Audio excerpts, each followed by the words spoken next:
더불어민주당이 주도하는 내란 재판부 설치법이 잠시 뒤 국회 본회의를 통과할 전망입니다. 국민의힘 장동혁 대표가 사상 최장 필리버스터를 진행 중인 가운데 필리버스터가 종료되면 곧바로 표결에 들어갈 것으로 보입니다. 통일교 의혹을 수사하고 있는 경찰이 오늘 통일교 전 총무처장을 불러 조사하는 등 자금줄 추적에 속도를 내는 모습입니다. 경찰은 올해까지일 수도 있는 공소시효를 고려해 전재수 의원에 대한 수사를 먼저 마무리 지을 거로 보입니다. 여야가 통일교 특검 법안을 신속 추진하기로 한 가운데 오늘 오후 추가 회동에 나섭니다. 특검 추천 방식과 수사 범위를 놓고 의견을 좁힐지 주목됩니다. 퇴직금 미지급 사건에 대한 외압 의혹을 수사하는 상설특검이 쿠팡 풀필먼트 사무실을 압수수색하고 있습니다. 택배노조가 오늘 오후 과로사 조직적 은폐 의혹에 대해 김범석 의장을 고발할 예정인 가운데 국회는 오늘 30일부터 이틀 동안 쿠팡의 개인정보 유출 사태 등에 대한 연석 청문회를 실시하기로 했습니다. 전국 철도노조가 오늘 오전 9시로 예고했던 총파업을 유보하면서 우려했던 교통 대란은 피하게 됐습니다. 오늘 오후 기재부 공공기관 운영위원회에서 성과급 정상화와 관련해 논의를 지켜본다는 계획입니다. 국내 민간 기업이 개발한 우주 발사체 첫 상업용 발사가 실패했습니다. 이륙 뒤 음속을 돌파했지만 이후 기체에서 이상 현상이 감지됐습니다.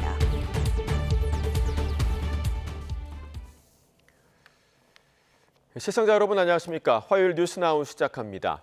내란 전담 재판부 설치법을 두고 필리버스터를 시작한 국민의힘 장동혁 대표가 역대 최장 기록을 경신했습니다. 더불어민주당은 토론 종결 절차를 밟은 뒤 법안 처리에 들어간다는 계획인데요. 취재기자 연결해서 들어보겠습니다. 김다연 기자. 네, 국회입니다.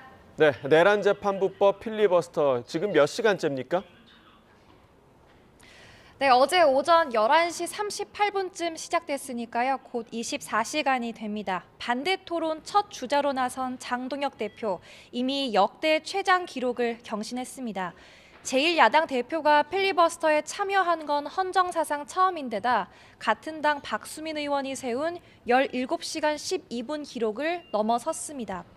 당 핵심 관계자들은 YTN에 위헌으로 점철된 악법을 막기 위한 야당 대표의 절박함과 결연한 의지로 해석해달라고 강조했는데요. 장 대표의 무한 질주에 찬성 토론을 준비하다 입도 못 대본 민주당 김병주 의원의 항의로 고성이 오가기도 했습니다. 민주당 원내 지도부 회의에서도 명분도 책임도 내팽개친 무책임한 투쟁이다. 정치적 위기를 모면하기 위한 코미디다 등 견제구가 터져 나왔습니다. 필리버스터는 국회법에 따라 24시간이 지나면 표결로 끝낼 수 있습니다. 잠시 뒤 다수 의석을 가진 민주당은 토론을 종결시킨 뒤 내란 재판부 설치법을 곧바로 처리할 방침입니다. 법이 통과되면 윤석열 전 대통령에 대한 내란 혐의 2심 재판을 전담 재판부가 맡게 되는데요. 국민의힘은 법안이 통과되면 이재명 대통령에게 즉각 제2요구권, 그러니까 거부권 행사를 요구한다는 계획입니다. 이어서 국회 본회의에 정보통신망법 개정안도 민주당 주도로 상정됩니다. 해당 개정안은 허위 조작 정보를 악의적으로 유포할 경우 손해액의 최대 5배까지 배상액을 올리는 게 핵심인데 막판까지 법안이 수정에 수정이 더해졌습니다. 단순 착오나 실수로 인한 허위 정보까지 문제 삼는 건 위헌이라는 지적이 일자 손해를 가할 의도나 부당한 이익을 위해 등의 표현으로 고의성 요건을 강화한 겁니다. 국민의힘은 민주당이 연내 처리만을 목표로 졸속, 땜질 입법을 하는 게 드러났다며 법안의 위헌성을 알리는 반대 토론을 역시 이어간다는 계획입니다. 네, 그리고 통일교 특검 상황도 알아보겠습니다. 여야 사이 논의에 진전이 있습니까? 네, 우선 어제 돌연 특검을 받겠다고 입장을 바꾼 민주당은 연말 안에는 법안을 발의한다는 계획입니다. 김병기 원내대표는 오늘 아침 회의에서 시간을 끌면 진실은 흐려지고 증거는 사라지게 될 거라며 통일교 특검 추진 의지를 거듭 강조했는데요. 다만 국민의힘과 개혁신당과 특검 추천 방식이나 수사 범위를 두고 이견이 있는 상황입니다. 민주당 원내 핵심 인사는 YTN과의 통화에서 제3자가 특별검사를 추천한다 해도 주체가 대법원, 그러니까 조희대 사법부가 돼서는 안 된다고 선을 그었습니다. 또 여야 정치인뿐만 아니라 윤석열 전 대통령이 당선됐던 2022년 대선도 수사 범위에 포함해야 한다는 입장이라서 수사 범위를 두고도 생각이 다릅니다. 국민의힘과 개혁신당은 오늘 당장 특검법을 발의한다는 구상입니다. 범야권은 우선 제3자인 대법원, 법원행정처가 특검을 추천하는 방향으로 가닥을 잡았습니다. 민주당을 향해선 세 가지를 요구하고 있는데요. 송원석 원내대표는 기자간담회를 통해서 첫째, 민주당도 수사 대상이 되기 때문에 특검 추천권을 가질 수 없으며 둘째, 수사 대상에는 민중기 특검의 야당 표적 수사도 포함돼야 하고 또 마지막으로 이 대통령은 한학자 총재를 접촉한 적 있는지 밝혀야 한다고 주장했습니다. 야권은 민주당의 입장 선회를 두고도 그 진정성을 의심하고 있습니다. 개혁신당 이준석 대표는 유튜브 방송에서 받는 척만 하려는 지연 전술로 보인다고 비판했고 천하람 원내대표도 YTN 라디오에서 친문재인계만 타격이 있을 거라는 판단이 작용한 거로 보인다고 주장하기도 했습니다. 일단 여야는 오늘 오후 추가 회동에 나선다는 계획인데 논의가 급물살을 탈지 주목됩니다. 지금까지 국회에서 YTN 김다연입니다. 이재명 대통령이 부산으로 이전한 해양수산부 청사에서 국무회의를 주재합니다. 오늘 오후에는 해수부 업무 보고도 예정돼 있는데요. 국무회의 현장으로 가보겠습니다. 네, 제 55회 국무회의를 시작하겠습니다.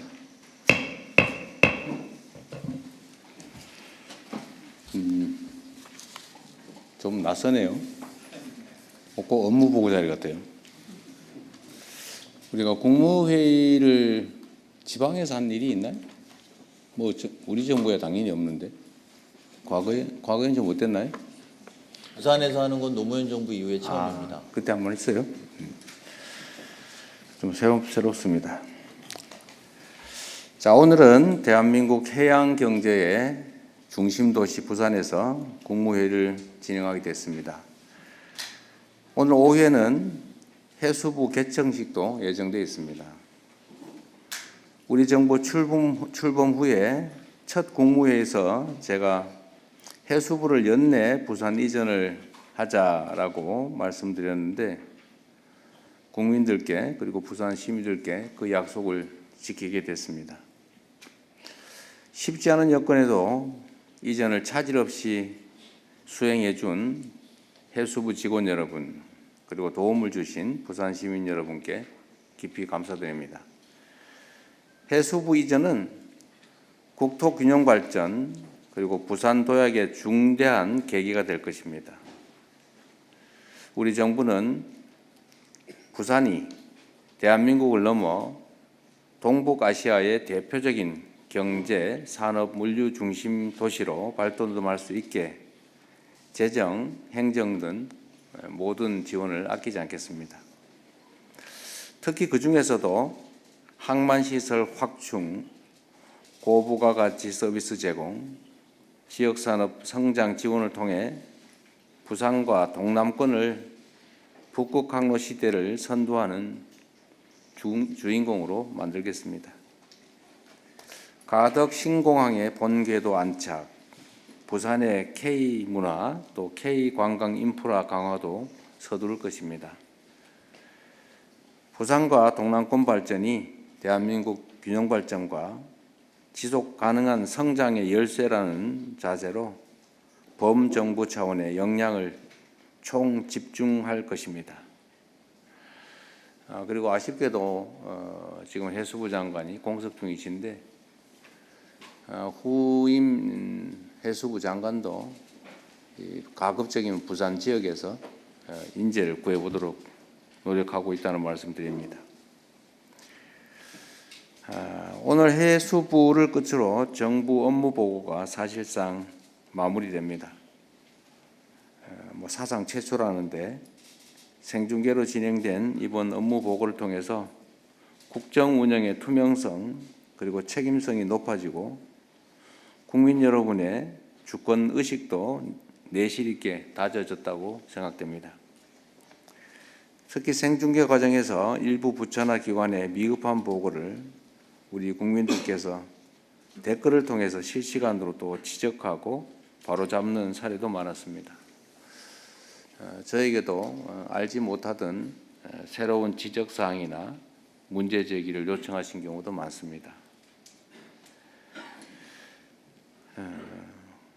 우리 국민들의 집단지성은 그만큼 뛰어나고 또 성숙합니다. 제가 볼 때는 우리 국민 여러분의 집단지성이 뛰어난 정치평론가나 정치 지도자보다 훨씬 높다고 생각이 됩니다. 이러한 국민들의 뜻을 국정 전반에 일상적으로 반영하는 것이 바로 지금의 시대 정신이고 또 우리 국민 주권 정부가 나아가야 할 길입니다.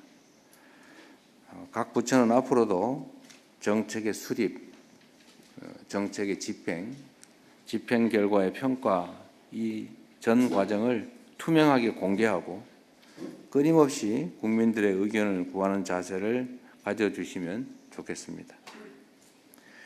공직자는 주권자인 국민을 늘 두려워해야 하고 국민의 집단지성은 언제나 가장 현명한 해답을 찾아낸다는 점을 깊이 인식해야 될 것입니다. 연말연시 안전대책에 관한 말씀을 하나 드리겠습니다. 성탄절 그리고 연말연시를 맞이해서 전국에서 많은 인파들이 몰리는 행사들이 많이 예정되어 있습니다. 여러 차례 말씀드렸지만 국민 안전에 있어서는 지나친 것이 부족한 것보다 수백 배 낫습니다. 과하다고 비난받더라도 위험이 최소화될 수 있도록 조치하는 것이 바람직합니다. 특히 연례적으로 반복되는 행사일 경우에 방심하는 경우가 많습니다. 관계 부처와 지방정부들은 많은 인파가 몰리는 행사에 대해서 안전대책을 2중, 3중으로 점검하고 안전인력을 최대한 많이 배치하시기 바랍니다. 특히 책임 있는 단체장이나 행사 주관자들이 각별하게 유의해 줄 것을 부탁드립니다. 네, 이상입니다. 이후 회의는 국무총리께서 진행해 주시겠습니다. 네, 이재명 대통령의 공약이었죠. 부산으로 이전한 해양수산부에서 국무회의가 열렸는데 이번 해수부 부산 이전이 국토균형 발전의 중대한 계기, 또 동부가 대표 도시로 발전할 수 있도록 재정 행정 지원을 아끼지 않겠다라는 대통령의 모두 발언이 있었습니다. 국무회의 관련 소식 추가로 들어오는 대로 속보로 전해드리겠습니다. 자, 조금 전에 들어온 소식 이어서 좀 전해드리겠습니다. 국회에서 현재 본회의가 진행되고 있는데요. 내란 재판부 설치법 관련 필리버스터가 조금 전에 종료됐다라는 소식이 들어왔습니다. 어제 오전 11시 38분에 국민의힘 장동혁 대표가 필리버스터를 시작을 했는데 24시간 후에 무제한 토론이 종료가 됐고요. 이어서 이 법안과 관련한 표결이 이어질 것으로 보이는데요. 관련 소식 들어오는 대로 계속해서 속보로 전해드리겠습니다. 네, 국회 본회의 통과를 앞둔 내란 전담 재판부 설치 법안에 대해서 조희대 대법원장은 종합적으로 검토하고 있다는 짧은 입장만 밝혔습니다. 위헌 소지가 짙었던 원안을 수정하긴 했지만 법조계 논란은 여전한데요. 법조팀 취재기자 연결해서 들어보겠습니다. 권준수 기자, 이 조 대법원장은 말을 아끼는 모습이네요. 네, 내란 전담 재판부를 설치하는 법안이 국회 통과를 앞둔 가운데 조희대 대법원장은 출근길 기자들의 질문에 특별한 입장을 밝히지 않았습니다. 직접 들어보시죠. 위헌성 덜어냈다고 하는데 아직 위헌 소지가 있다고 좀 보시는지. 전체적으로 검토하고 있으니 나중에 말씀드립니다. 조 대법원장은 법안이 무작위 배당 등 절차적인 관점에서 대법원 예규와 충돌하는 문제를 어떻게 해소할 거냐는 질문에 대해서도 종합적으로 검토하고 있다고만 짧게 언급했는데요. 법안 통과를 앞두고 서울고등법원은 일단 어제 전체 판사회의를 열고 형사부를 2개 늘리기로 했습니다. 현재 상정된 법안이 통과되든 행정예고된 대법원의 예규에 따르든 전담할 재판부를 증설하는 건 필수이기 때문인데요. 서울고법은 오늘 법안이 통과되면 시행 시기에 따라 추가로 판사회의와 사무분담회의를 진행해 전담재판부 구성을 진행할 거로 예상한다고 설명했습니다. 네, 이번 법안을 두고 법조계 반응이 나뉘었다고요? 네, 일단은 법안 수정을 거치면서 어느 정도 절차적인 문제가 해소됐다고 보는 분석이 있습니다. 판사회의와 사무분담위원회 안에서 무작위 배당 방식을 추진할 수 있다면 입법부와 사법부의 타협안으로서 중요 사건을 신속하고 효율적으로 처리할 수 있다는 겁니다.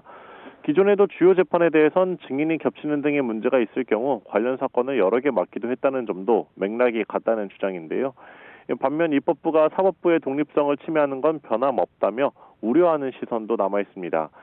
사실상 사후 입법으로 재판이 이뤄지기 때문에 피고인이 판결에 대한 불만이 나올 수 있다는 겁니다. 이 때문에 윤석열 전 대통령 등 내란 재판 주요 피고인이 위헌 법률 심판을 받겠다고 하면서 오히려 시간이 더 소요될 거라는 전망도 여전합니다. 지금까지 사회부에서 YTN 권준수입니다. 통일교 의혹을 수사하고 있는 경찰이 오늘은 오전부터 통일교 전 총무처장을 불러 조사하고 있습니다. 최근 통일교 핵심 자금 담당자들을 연일 불러 조사하는 건데 경찰은 올해까지일 수도 있는 공소시효를 고려해서 이르면 이번 주 전재수 의원에 대한 수사를 마무리 지을 것으로 보입니다. 현장에 나가 있는 취재기자 연결합니다. 윤태인 기자. 네, 경찰청 국가수사본부입니다. 네, 경찰이 통일교 재정 담당자들을 잇따라 부르고 있다고요? 네, 경찰은 오늘 오전 9시 통일교의 자금 관련 일을 했던 전 총무처장 조모 씨를 참고인 신분으로 소환했습니다.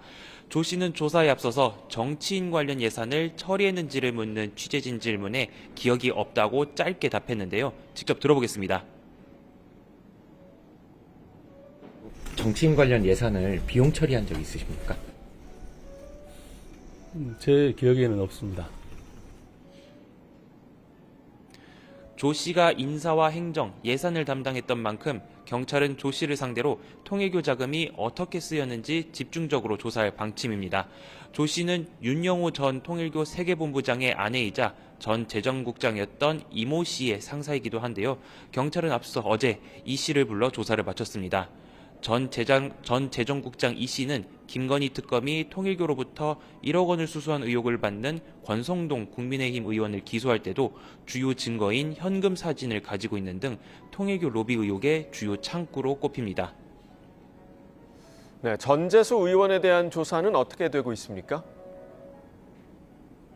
네, 경찰은 통일교를 압수수색하는 과정에서 전재수 의원과 통일교 관계자가 만난 날짜 등이 기록된 자료를 확보한 것으로 전해졌습니다. 이 자료는 통일교 측에서 한학자 총재를 대상으로 작성한 보고 문건으로 전재수 의원의 이름이 수차례 등장하는 것으로 알려졌습니다.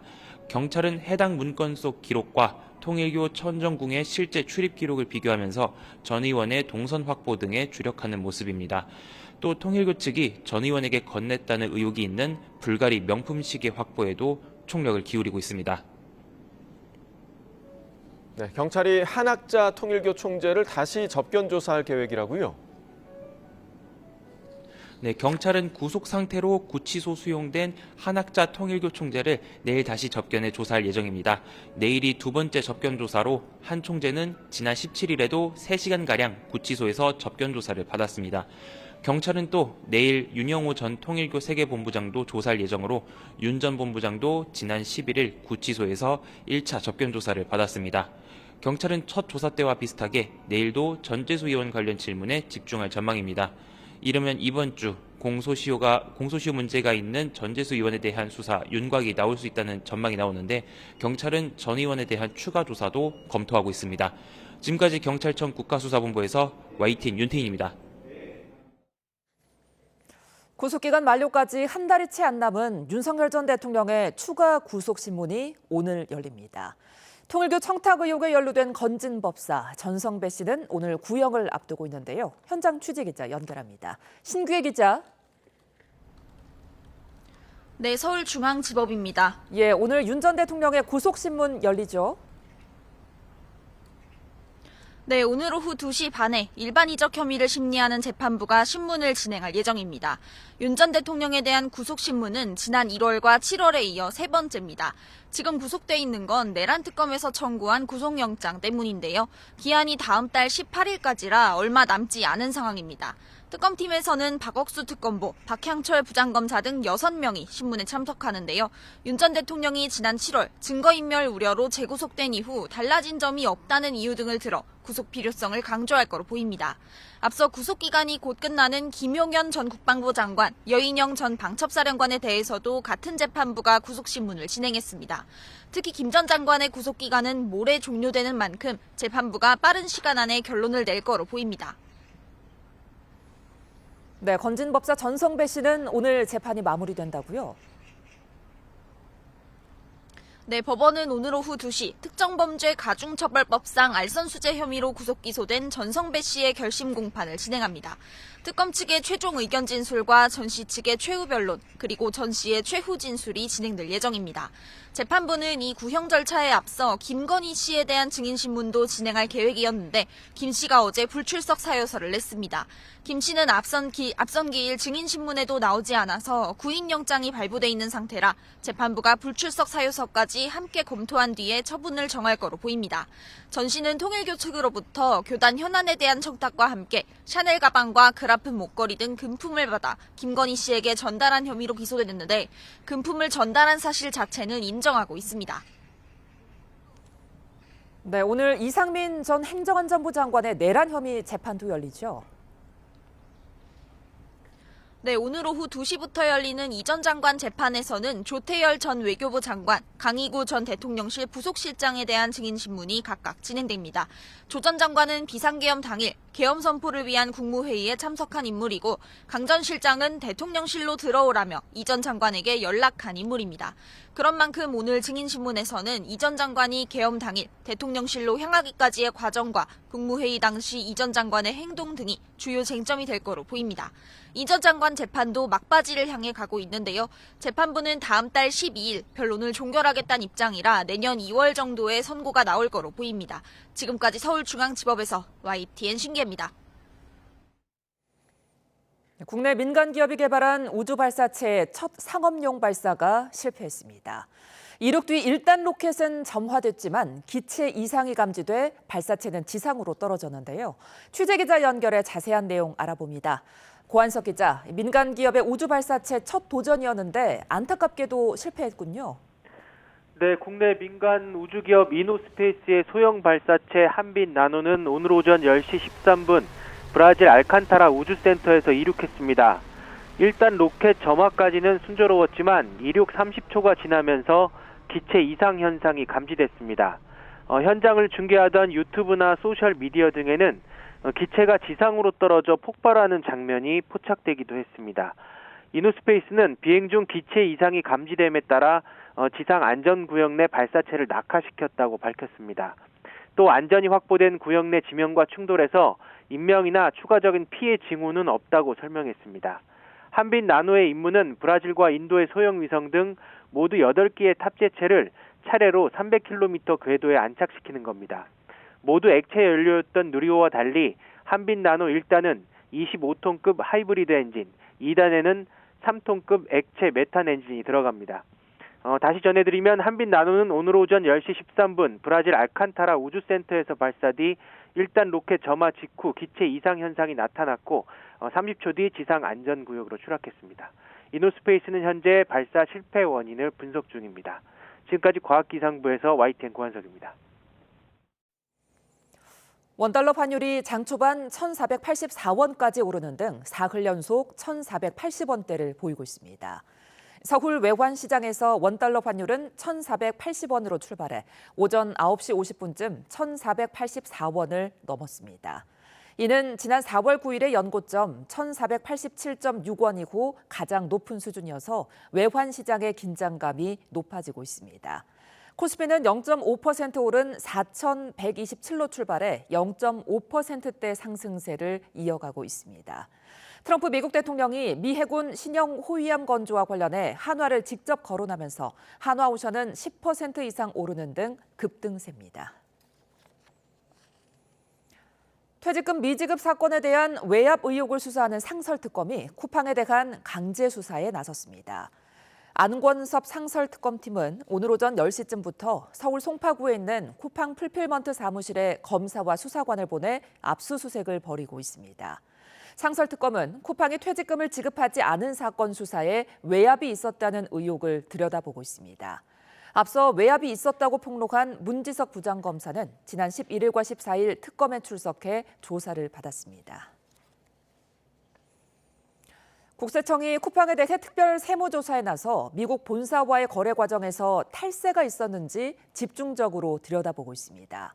국회에서는 쿠팡에 대한 택배 사업자 등록 취소 발언도 나왔습니다. 이승은 기자가 보도합니다. 서울 송파구 쿠팡 한국 본사와 물류를 담당하는 핵심 자회사인 쿠팡 풀필먼트 서비스. 전격 세무조사에 나선 국세청 직원들이 잇따라 커다란 서류 상자를 들고 나와 승합차에 싣습니다. 쿠팡 본사랑 계열사 간 거래에서 어떤 문제가 발견된 게 있나요? 미국 본사에 대한 세무조사도 진행하실 예정이십니까? TVO는 서울지방국세청 조사사국과 국제거래조사국 등 150여 명에 이르는 것으로 알려졌습니다.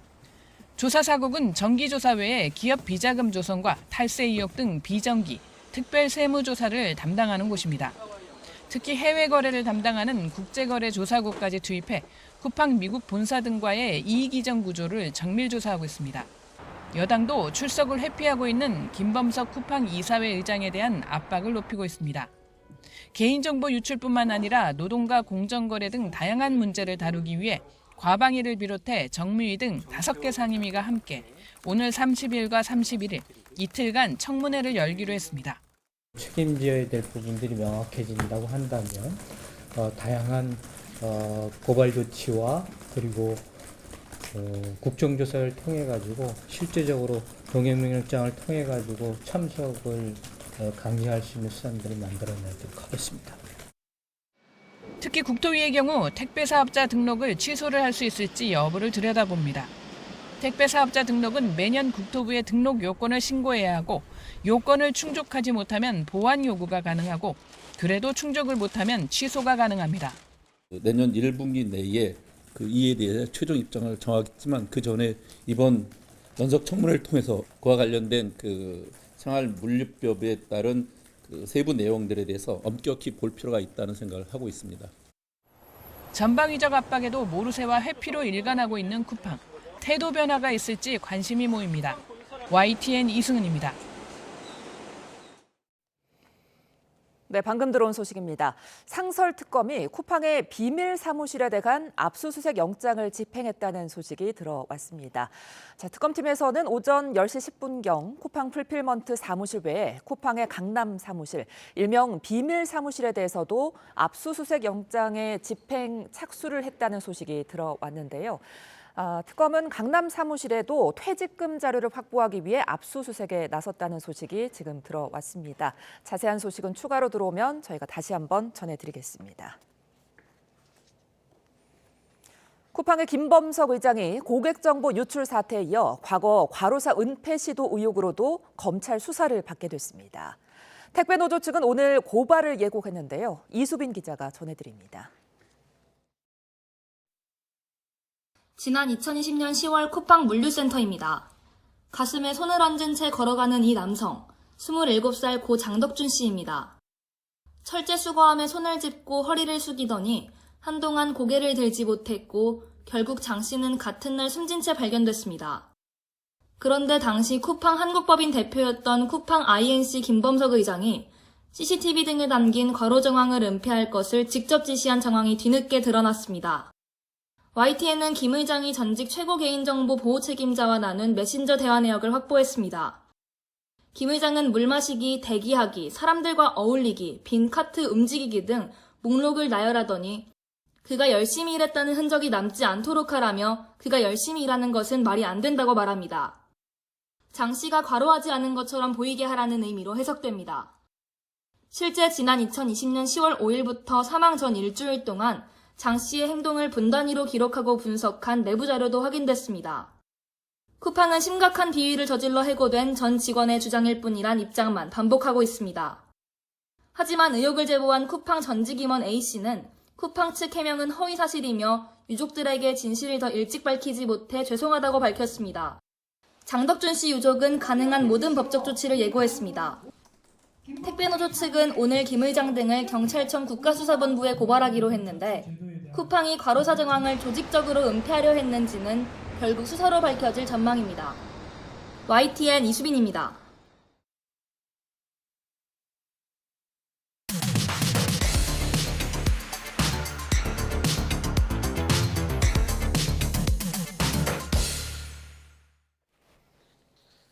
각이 살아있는 정치평론 시사정각 시작합니다. 오늘도 각이서는 두 분을 모셨습니다. 김상일 정치평론가, 이준우 국민의힘 미디어 대변인과 이야기 나눠봅니다. 어서 오십시오. 안녕하십니까. 네. 자, 야당 대표 최초로 24시간 필리버스터에 나선 국민의힘 장동혁 대표. 조금 전에 필리버스터가 종료가 됐고요. 종료를 위한 표결이 현재 진행이 되고 있는 것으로 보입니다. 하루를 꼬박 무제한 토론에 나선 장 대표 많이 지친 모습이었는데요. 그 모습 먼저 보고 오겠습니다.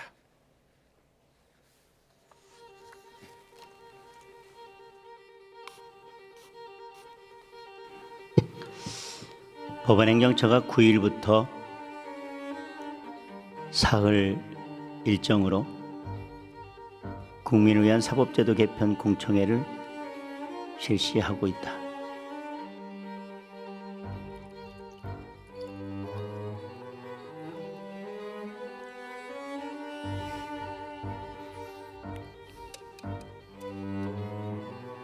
사법제도 개편 공청회에서 대법관 증원, 내란 전담 재판부 설치 등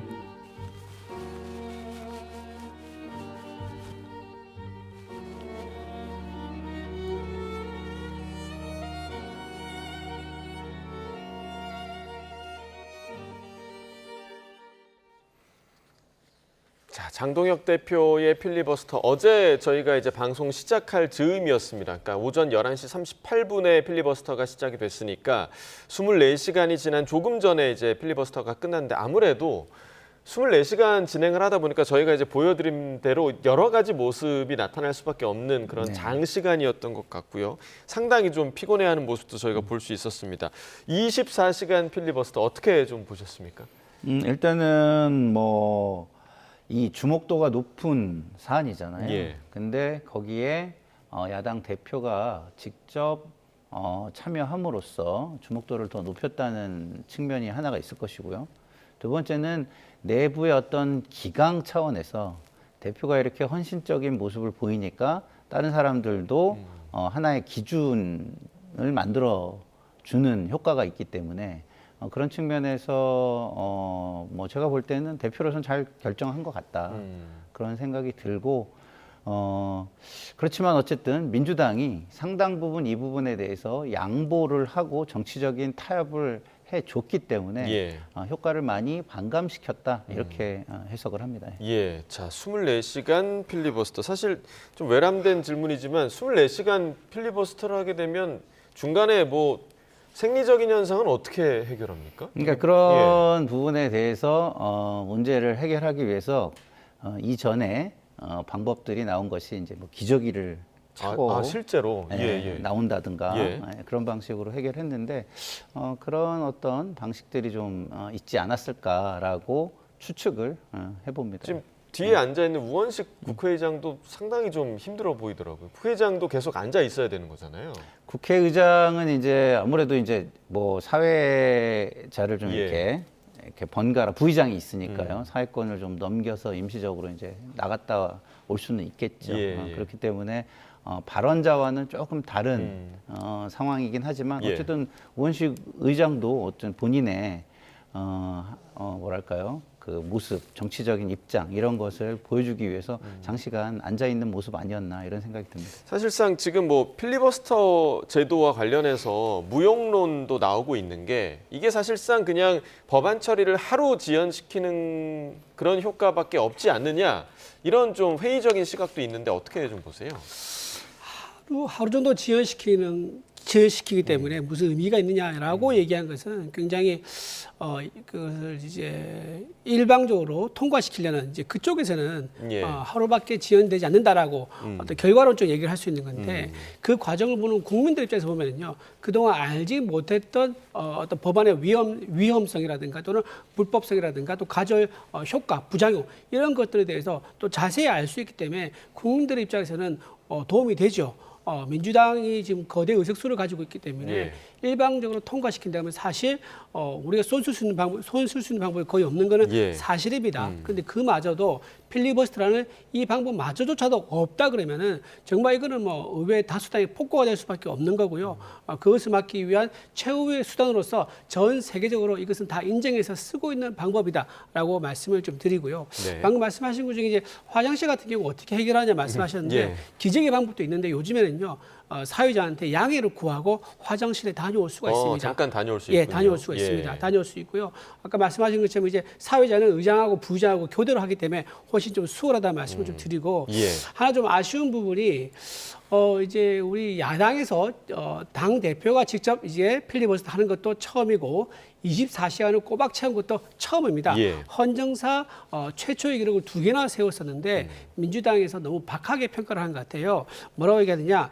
이건 코미디다라고 평가까지 예. 했습니다. 근데 저는 이거 굉장히 이제 국민들에게 좀 모욕을 할 수 있는 부분이다 생각합니다. 왜냐하면 처절하게 저항할 수 있는 마지막 수단이 필리버스터 이거 하나인데 24시간 동안 혼자서 처절하게 위헌성과 문제점에 대해서 지적하는 것에 대해서 코미디라고 비판하는 거 과연 그럴 수 있느냐. 왜냐하면 옛날에 김대중 전 대통령이요. 1964년에 5시간 19분을 필리버스터 한 적이 있습니다. 예. 그때 뭐라고 했냐면 최후의 저항선이라고 평가를 했었어요.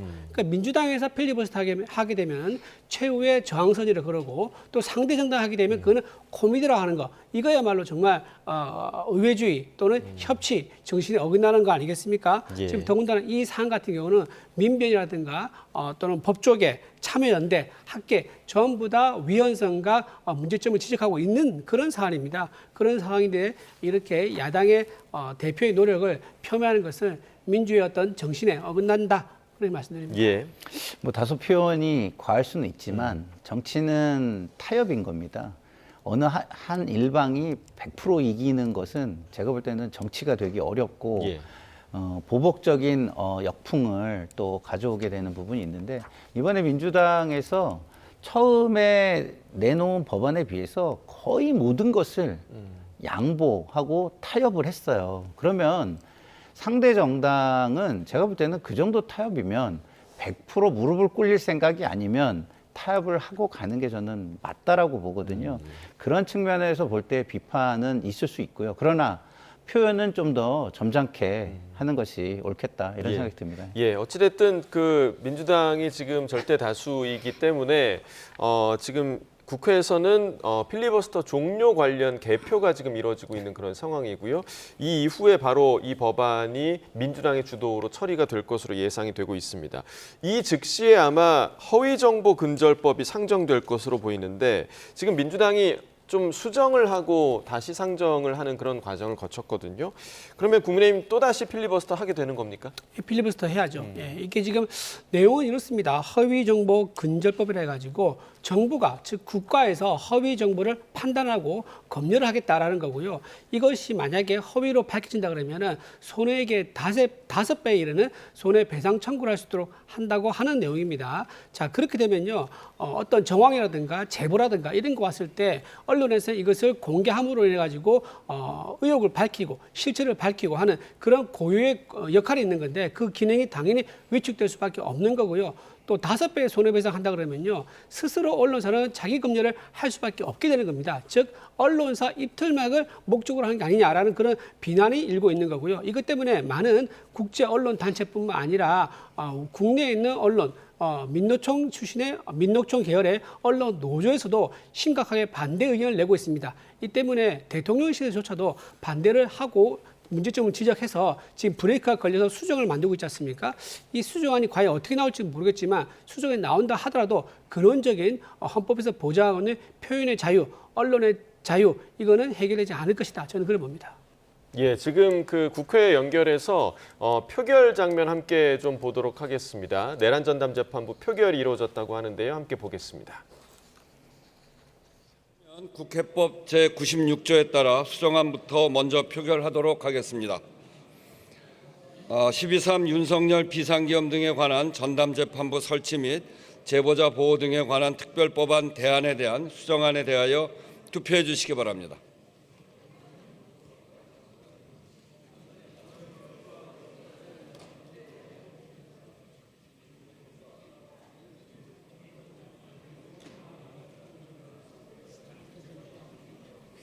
자, 지금 내란 전담 재판부 설치법에 관련한 표결이 이루어지고 있는 상황인데요. 지금 재석이 179인인 걸로 봤을 때 들어보겠습니다. 그러면 투표를 마치겠습니다.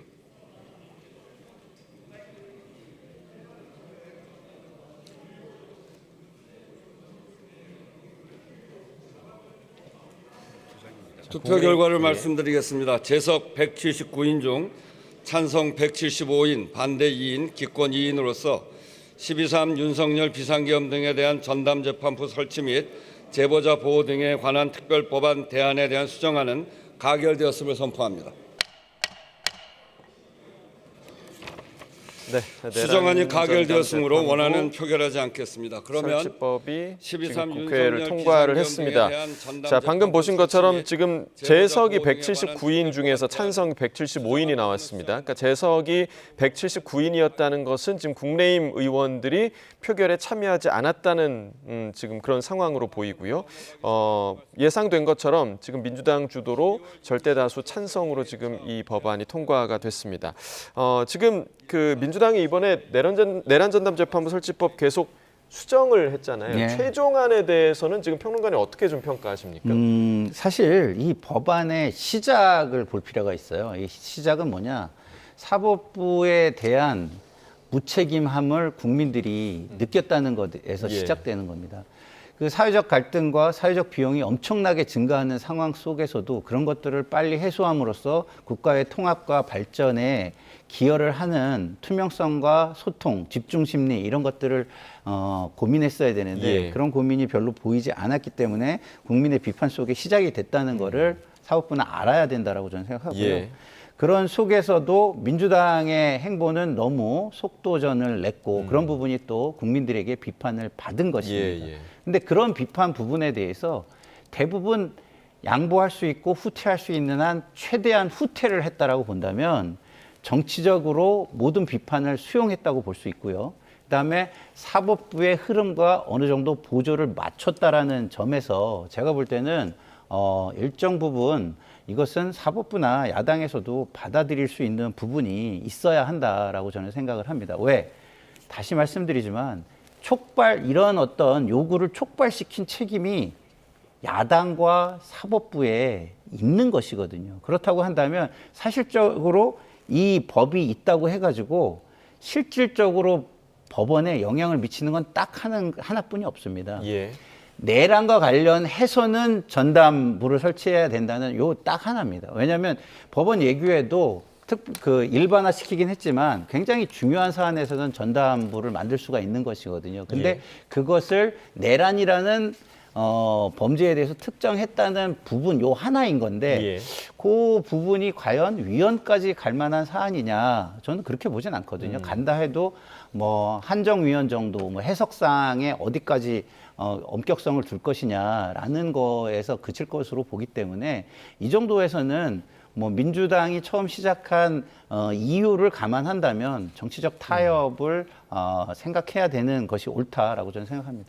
자, 앞서 말씀드린 대로 지금 내란 전담 재판부 설치법 통과가 됐고 허위 정보 근절법이 상정될 것으로 보이는데 한번 보시겠습니다. 정보통신망 이용 촉진 및 정보 보호에 관한 법률 일부 개정 법률안 대안을 상정합니다. 과학기술정보방송통신위원회 이정은 의원 나오셔서 제안 설명해 주시기 바랍니다.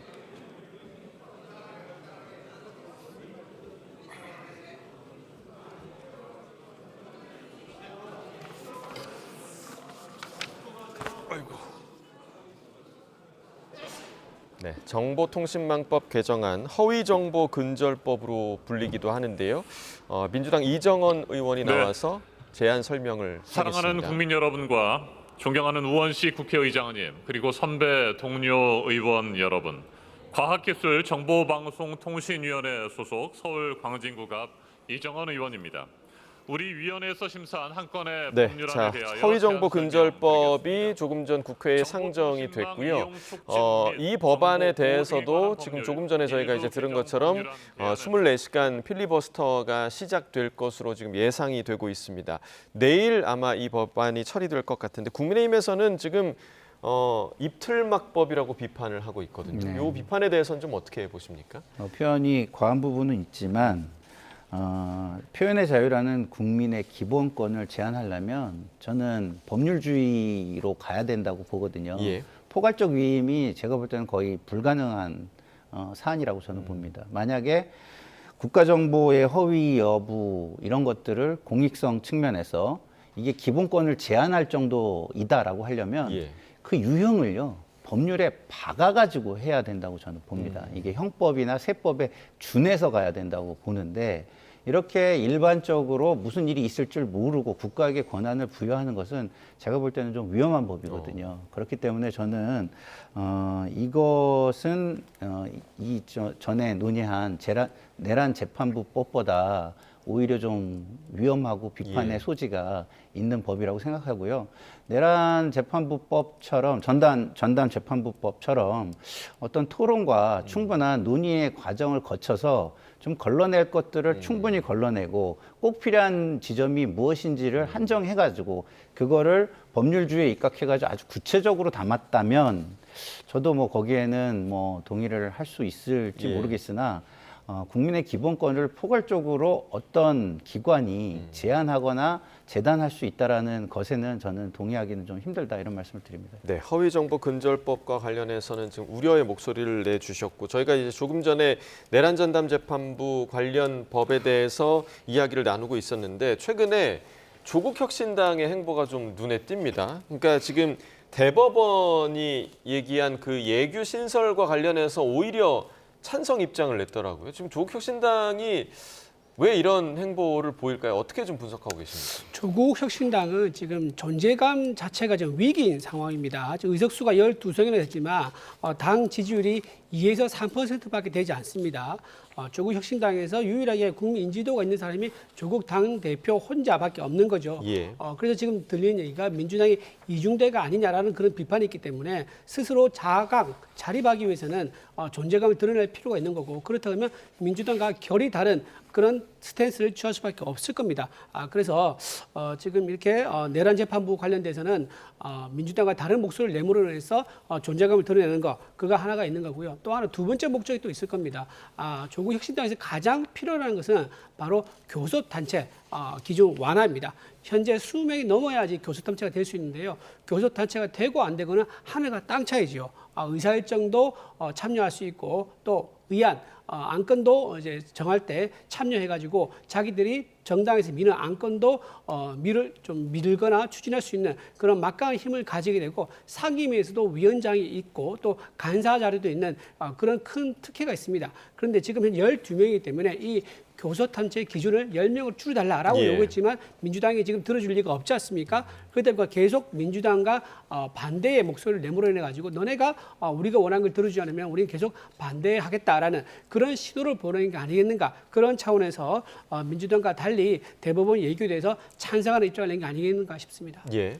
자, 짧게 좀 말씀을 드리면 저는 조국 혁신당에 대해서 줄곧 비판적인 입장을 가져왔던 사람이라는 걸 먼저 말씀드리고요.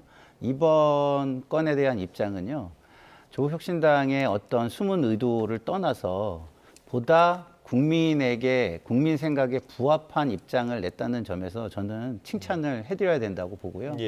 무엇이든 국민을 위해서 국가를 위해서 공동체를 위해서 바른 방향으로 움직이는 것은 어떤 의도가 있든 과거의 잘못이 있든 일단 그 방향성만은 칭찬을 받아야 한다라고 저는 말씀을 드리고 싶습니다. 예. 자, 어찌됐든 뭐 장동혁 대표 24시간 필리버스터가 끝이 났고 이번 필리버스터 두 분께서 간단하게 평가를 해주셨습니다만 정치권에서도 여러 평가가 나오고 있습니다. 그 내용도 함께 좀 들어보겠습니다. 저도 어젯밤 늦게까지 본회의장에 있었는데 원래 뭐 회사 동료가 밤새고 있는 걸 아침에 출근해서 보면 뭐 이렇게 짬한 게 인간 심리잖아요. 그러니까 예. 뭐 고생하고 안쓰럽고 수고한다는 마음은 드는데 더 뭐 이렇게 심하게 말씀은 드릴 수 없지만 그래도 대표가 다른 일을 하는데 시간을 좀 더 써면 좋지 않을까. 뭐 한 서너 시간 정도에서 굵직하게 얘기하고 그거에 대해서 그 시간에 오히려 차라리 다른 일을 좀 더 고민하면. 네네네. 윤석열에 대한 절연과 반성을 하지 않고 민주당 욕하기만 하면 국민들한테 아무리 최장 기간의 필리버스터 최초로 야당 대표가 하는 필리버스터라고 한들 씨알이 먹히겠습니까? 저는 뭐 안 먹힐 거라고 생각을 해요. 그 본인이 뭐 책 들고 나왔듯이 제가 다른 책은 못 봤고요. 어떻게 민주주의는 무너지는가 그 책은 봤는데 독재자를 감별하는 4가지 기준이 거기 책에 나와 있는 거 아니에요? 자, 일단 뭐 박정화 의원도 친한계로 분류되는 인사이고 최근에 한동훈 전 대표가 토크 콘서트를 개최하면서 나름의 이제 세를 과시하는 그런 모습을 보이기도 했는데 이 가운데서 장동혁 대표가 이번 필리버스터를 통해서 그동안 약간의 사면초가 분위기였던 그런 상황들을 조금 돌파해 나갈 수 있을 것인가? 좀 어떻게 좀 전망하십니까? 지금 장동혁 대표 리더십은 이제 당원 가입이 얼마나 늘어나는가 보면 아주 뭐 심플하게 알 수 있죠. 우리 우파 정당에서 100만 당원이 된 적이 한 번도 없습니다. 그런데 장동혁 대표가 이끌고 나서 불과 몇 개월 사이에 이제 96만 당원이 지금 가입된 상태입니다. 즉 그 전에 75만 정도에서 96만이 됐으니까 거의 25만 정도가 늘었다 볼 수 있는데요. 이렇게 된다 그러면은 장동혁 대표의 리더십에서 상당한 우파 지지자들이 기대감을 가지고 있다라고밖에 볼 수 없는 겁니다. 그런 상황인데도 불구하고 박정화 의원께서 하신 말씀 보면 좀 아쉬운 부분이 있습니다.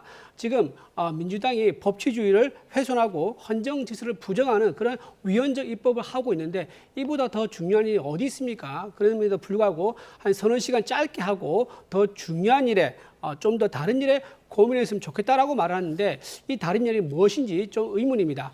민생이나 경제일 수도 있겠죠. 하지만 좀 친한계 출신이라는 면에서 일부에서 이렇게 생각합니다. 혹시나 한동훈 전 대표의 당원 게시판 문제 이거를 좀 더 고민해달라 이런 얘기를 한 게 아닌가 싶은 생각이 듭니다.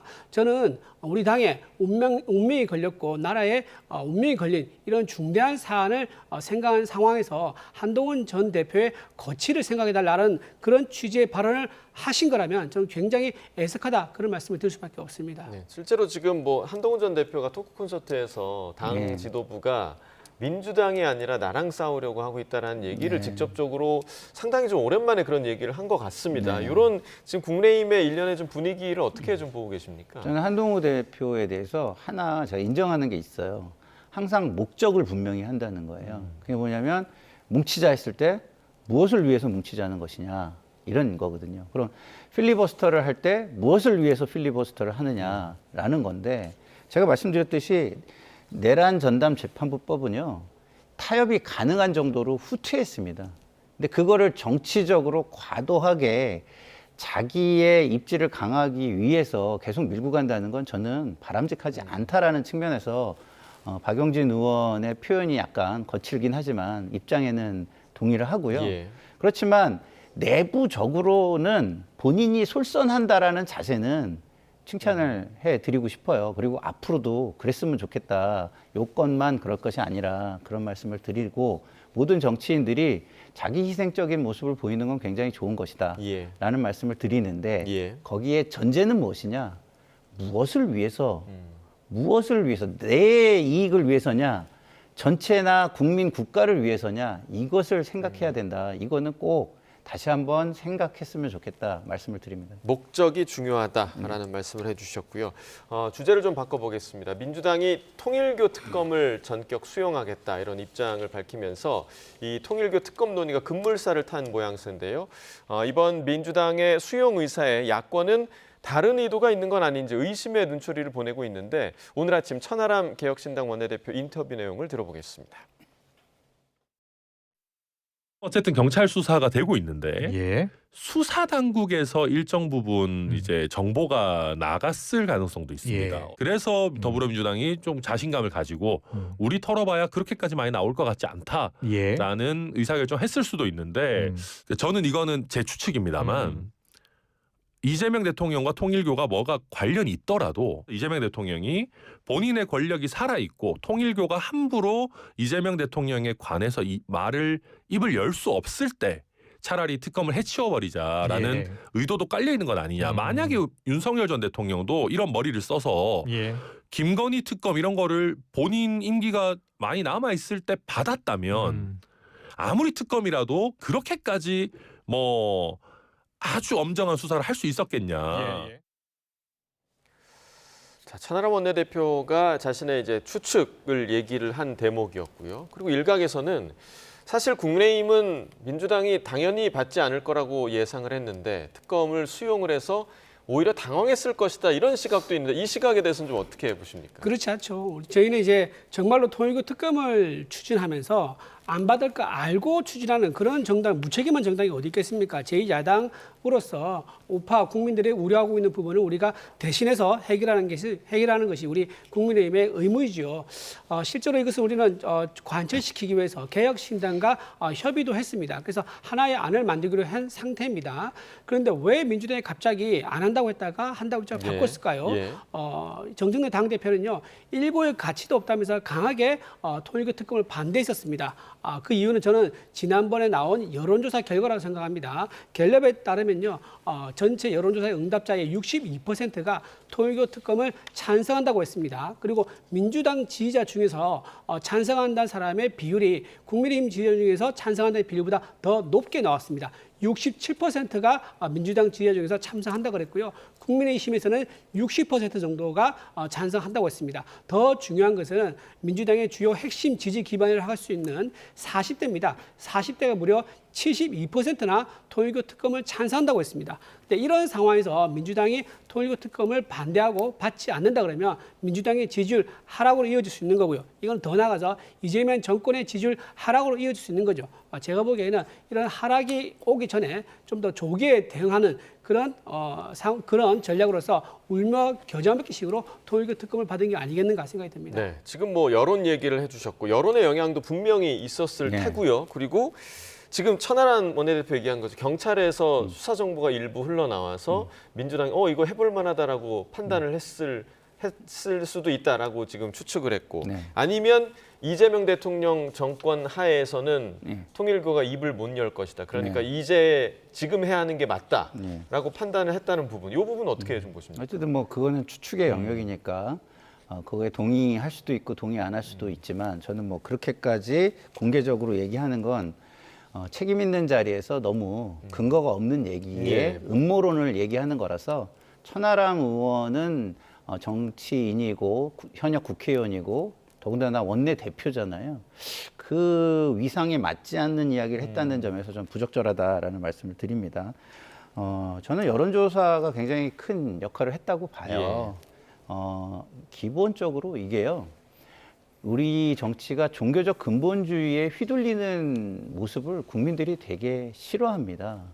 뭐 기독교 쪽의 근본주의도 지금 우려를 하는데 더더군다나 이게 종교 중에서도 그 가장 많은 사람들이 속해 있는 게 아니라 조금 그보다는 적은 종교인을 가진 종교가 이런 식으로 정치에 영향력을 미치려고 한다면 그 우려는 국민 정서적으로 굉장히 더 커질 수밖에 없는 부분이 있다.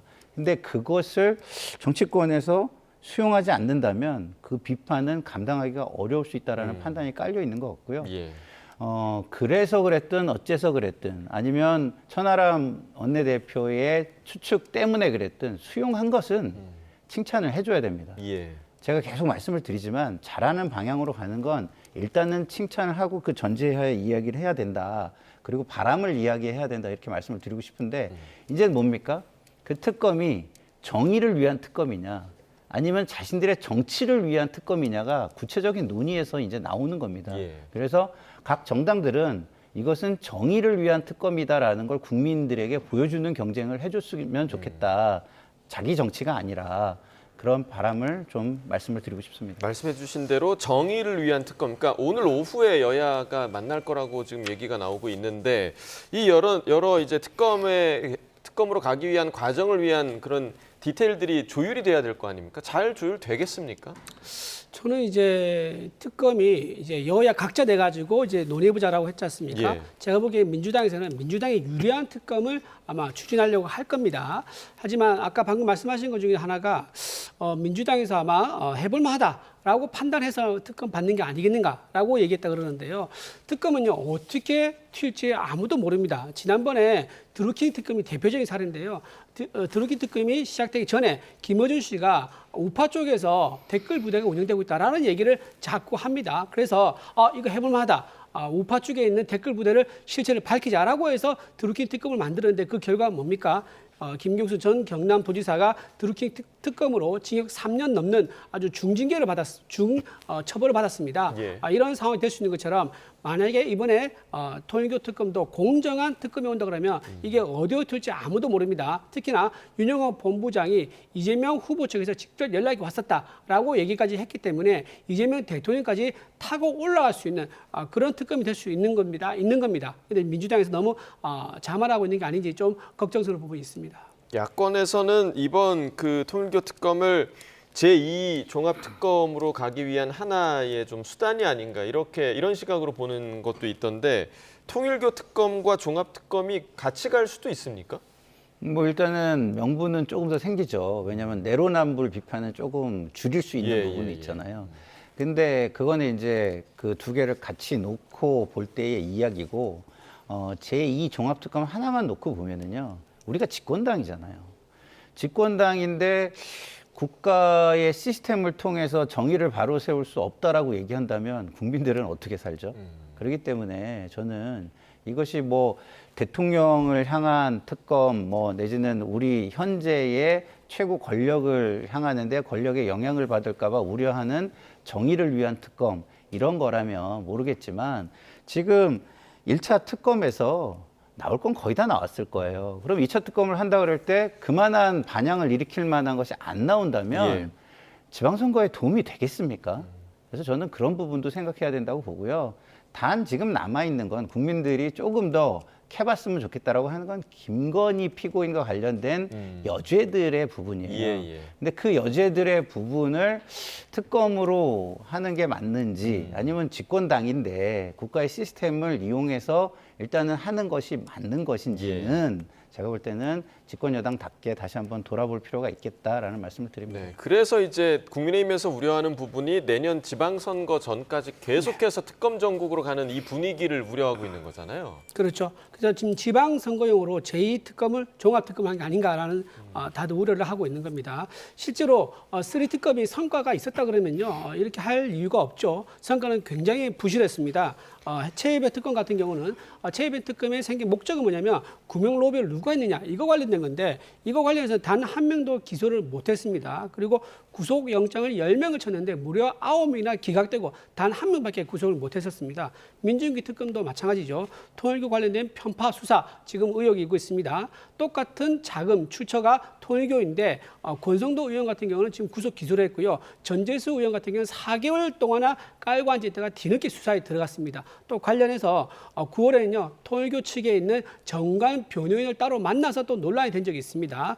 그리고 구속도 13명을 시켰는데 김건희 여사와 아무 관련이 없는 사람이 무려 9명이나 됩니다. 자, 이게 민준기 특검이 과연 왜 특검했는지 김건희 여사 관련된 의혹을 밝히려고 한 건지 별건 수사를 통해서 겁박으려고 한 건지 의문이 들고요. 마지막으로 조은석 특검은 한덕수 전 국무총리, 추경호 전 원내 대표, 박성재 전 장관까지 관련된 핵심 인사를 아무도 구속을 못 시켰습니다. 영장을 기각하면서 재판부는 법리적으로 다툼의 여지가 있다고 했습니다. 즉 다시 말해서 수사가 굉장히 부실했다는 것을 의미하죠. 이렇게 3특검 모두가 성과가 부실한데 이것을 연장한다고요? 이것은 누가 보더라도 내년 지방선거를 위해서 아직까지 내란 관련된 혐의가 끝나지 않았다. 선거 구호용으로 쓰기 위한 제2차 종합특검 이라고 저는 생각합니다. 알겠습니다. 자, 오늘 두 분 말씀 여기까지 듣겠습니다. 김상일 정치평론가, 이준우 국민의힘 미디어 대변인과 이야기 나눠봤습니다. 고맙습니다.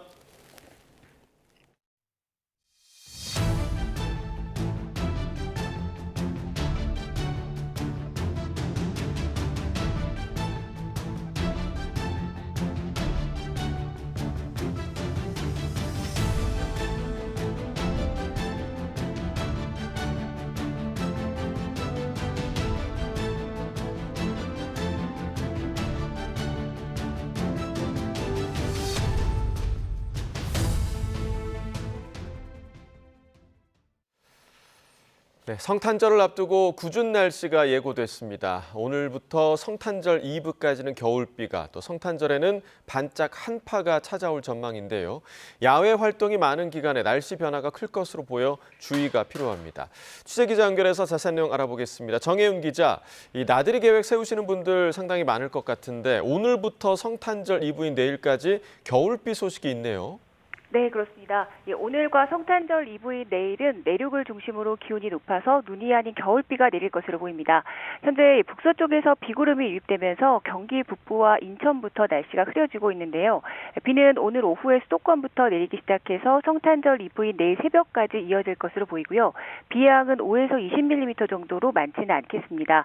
다만 다른 지역에 비해서 기온이 낮은 강원 중북부 산간과 또 강원 북부 내륙에는 1에서 5cm가량의 눈이 내려 쌓이겠고요. 또 경기 북부 쪽으로는 1에서 3cm 정도의 눈이 내리는 곳이 있을 것으로 보입니다. 또 오늘과 내일은 예년보다 높은 기온이 예상돼서 크게 춥지 않겠지만 밤 사이에는 기온이 0도 가까이 내려가는 데다가 체감 온도가 영하권으로 내려가는 곳이 많아서 눈비가 내린 곳에서 도로 살얼음이 만들어질 가능성이 큽니다. 나들이 가시는 분들은 고속도로 이용 시에 미끄럼 사고에 유의해 주시기 바랍니다. 네, 또 크리스마스에는 반짝 한파가 예고됐다고요? 네, 그렇습니다. 올해 성탄절에는 눈 대신 반짝 한파가 찾아올 것으로 보입니다. 북서쪽 상공에서 영하 35도 이하의 강한 한기가 남하하면서 성탄절 당일부터 주말인 토요일 아침까지 영향을 줄 것으로 예상되는데요.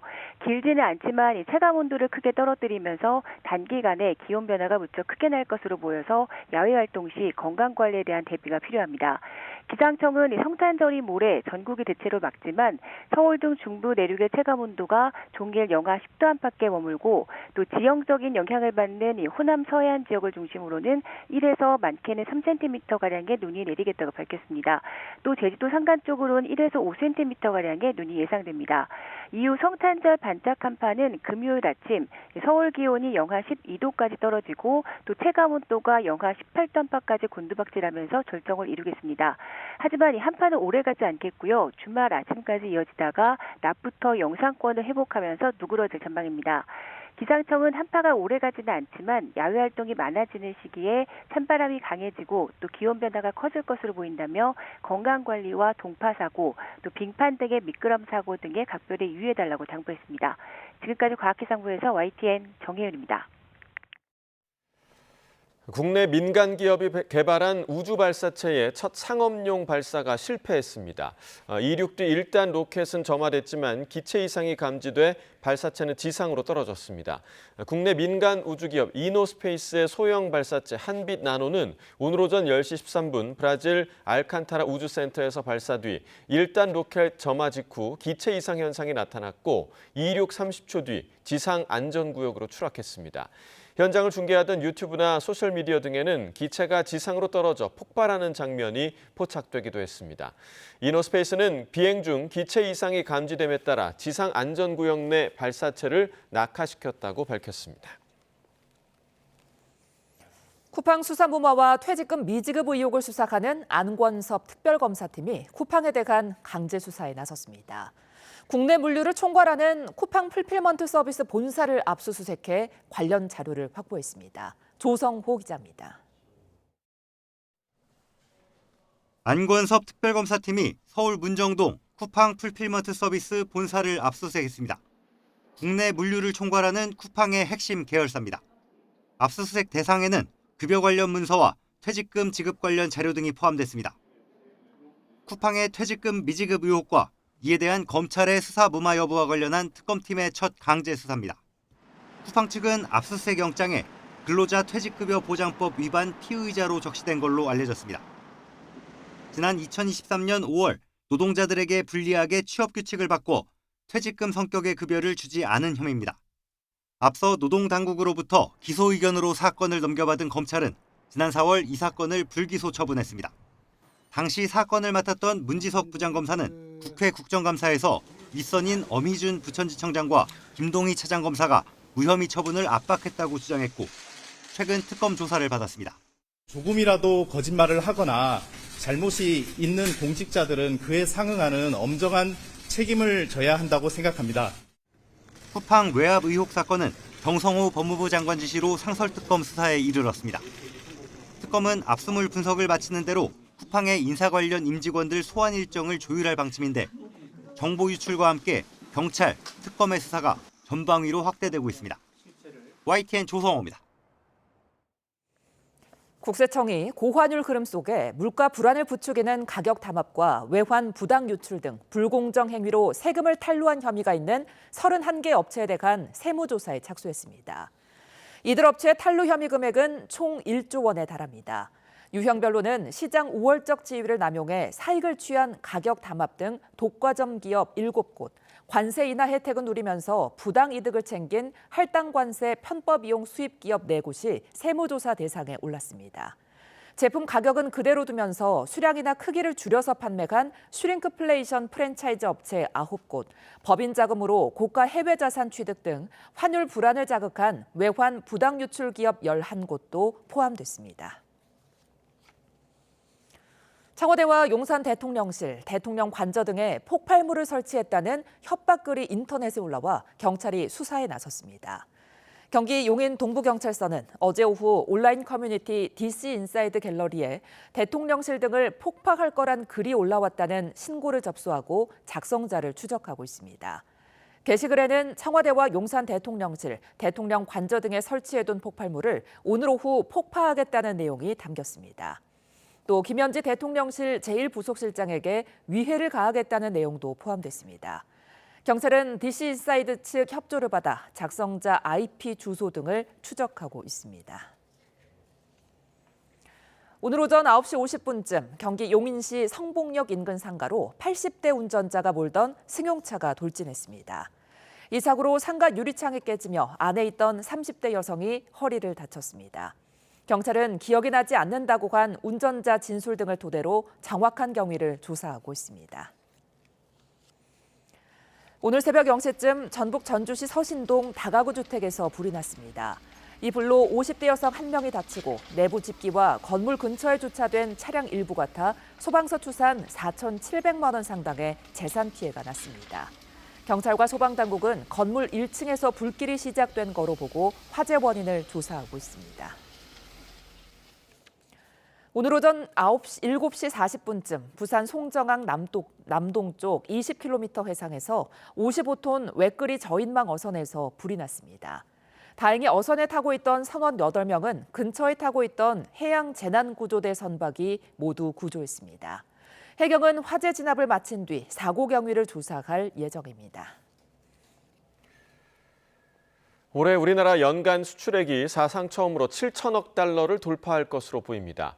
미국의 관세 충격 속에서 이뤄낸 값진 성과지만 반도체에 과도하게 의존하고 있는 구조는 과제로 지적되고 있습니다. 최하영 기자가 보도합니다. 올해 들어 이달 중순까지 우리나라의 누적 수출액은 6,831억 달러입니다. 이달 하루 평균 수출액이 26억 달러인 점을 고려하면 연간 수출액이 사상 처음으로 7천억 달러를 돌파할 것으로 보입니다. 미국의 관세 폭탄 속에서도 수출 성장세를 이끈 건 초호황기를 맞은 반도체입니다. 지난달까지 반도체 누적 수출액은 1,526억 달러로 이미 연간 최대치를 찍었습니다. 다만 반도체를 빼면 지난달까지 우리나라 수출은 1.5% 역성장했습니다. 특히 석유 제품과 석유화학, 철강 등 국내 주력 수출품의 3분의 2가 지난해보다 실적이 쪼그라들었습니다. 보호무역주의 속에 반도체가 구원투수 역할을 했지만 과도한 의존은 경계해야 한다는 목소리가 나옵니다. 반도체 같이 이렇게 업다운이 좀 심한 업종 같은 경우에는 안 좋아졌을 때 전체 수출 자체가 좀 떨어지는 그런 부작용도 좀 있기 때문에요. 꾸준히 할 수 있는 품목을 많이 좀 갈고 닦는 게 우리나라 수출이 신기록을 향해 달려가고 있지만 반도체 독주가 만들어낸 수출 착시 효과를 걷어내고 바라봐야 한다는 지적입니다. YTN 최아영입니다. 서울 주택시장의 과열 정도를 보여주는 주택시장 위험도가 15년 만에 최고 수준으로 치솟았습니다. 한국은행은 서울 주택시장 위험지수가 3분기 0.9로 한은이 관련 지수를 산출한 2010년 1분기 이후 가장 높은 수준이라고 밝혔습니다. 한은은 서울 중심의 수도권 주택가격 상승세 지속은 금융 불균형 누중 등의 잠재 위험으로 이어질 수 있다고 경고했습니다. 한은은 지난달 말 기준 서울 아파트 시가총액이 전국에서 차지하는 비중이 43.3%로 전 고점인 2020년 8월 말에 43.2%를 넘어섰다고 밝혔습니다. 60대 이상 자영업자 대출 잔액이 4년 새 124조 원 가까이 급증하면서 전체 자영업자 대출 증가를 주도한 것으로 나타났습니다. 한국은행이 발간한 금융안정보고서에 따르면 60대 이상 자영업자 대출 잔액이 3분기 말 389조 6천억 원으로 2021년 말 대비 124조 3천억 원 증가했습니다. 이는 전 연령 중에서 가장 큰 상승폭이며 고령화와 창업 및 운전 자금 수요 때문으로 나타났습니다. 60대 이상 자영업자 대출 연체율은 1.63%로 전 연령 중 가장 낮은 반면 취약 차주 대출 비중은 1.52%로 다른 연령층보다 높았습니다. 15세에서 39세 사이 청년층 가운데 등록 취업자 비중이 2년 연속 줄었습니다. 국가데이터처가 발표한 2024년 생애 단계별 행정 통계를 보면 청년층 가운데 등록 취업자 비중이 56.4%로 한 해 전에 비해 0.3%포인트 줄면서 0.2%포인트가 감소했던 지난해보다 하락폭을 키웠습니다.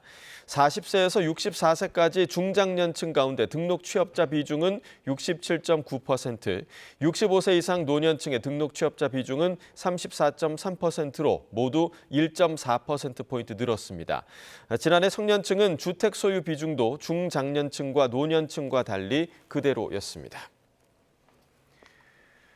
한국경제인협회는 코스피와 코스닥 등 국내 주식을 모바일 기프티콘으로 만들어 선물할 수 있도록 하자는 아이디어를 국무조정실에 건의했습니다. 한경협은 개인의 해외 주식 투자가 급증하는 상황에서 이 서비스를 통해 국내 주식 시장이 활성화될 것으로 기대했습니다. 한경협이 모노리서치에 의뢰해 전국 40대 이하 성인 500명을 대상으로 조사한 결과 44.4%가 주식 기프티콘 서비스를 이용할 의향이 있다고 답했습니다. 오늘 우리 경제를 달군 소식들 살펴보겠습니다. 먼저 서학개미들이 뿔이 났다는 소식입니다.